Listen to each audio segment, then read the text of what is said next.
Hello, today I wanted to talk a little bit about actuarial risk in the context of investment management or wealth management.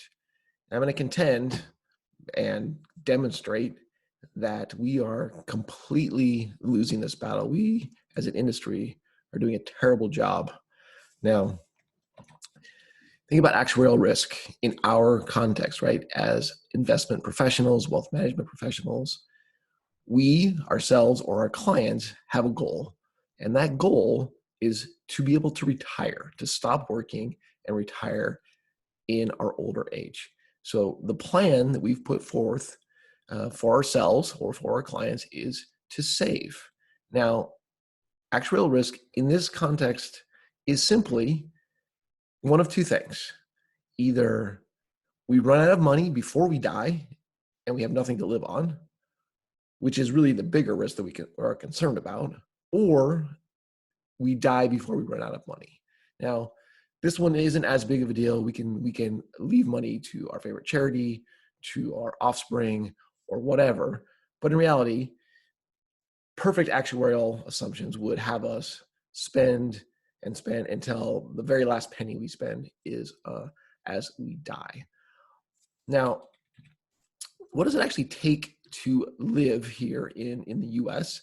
And these numbers are probably similar to other developed countries. My apologies to those of you in other locations around the world, but the federal poverty level here in the United States is $12,760 for an individual. That is considered the poverty threshold. The median income is considerably more at nearly $62,000. There's what's called a living wage. So poverty really doesn't get you there, but if you really actually just want to live, have food, housing, transportation, those types of things, then the living wage is almost $39,000.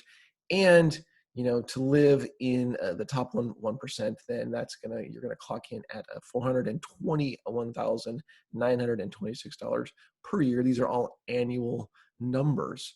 Now, how are we doing as an industry, as a profession?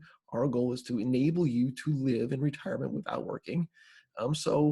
What is the average person saving? So right now, the average person has saved nearly $96,000 for their entire retirement. All right, so if you save this and you retire, what do you actually get for it? So you can live for 7.5 years at the poverty level, pretty enticing. You could live for 2.5 years at the living wage.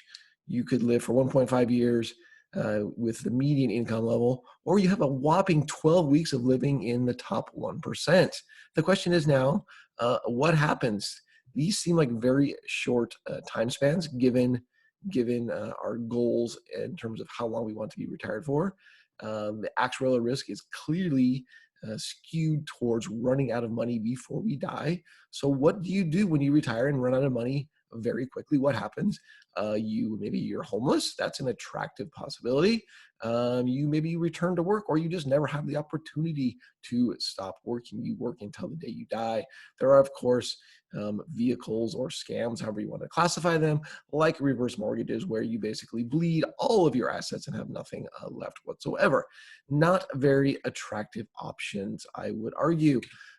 So I'm going to say that the savings ahead just aren't there. We don't have any savings to speak of given the current empirical evidence.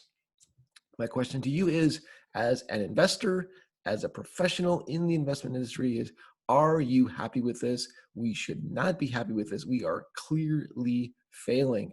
I will post a video shortly with some further thoughts in this regard. Thanks so much for listening. Have a great day.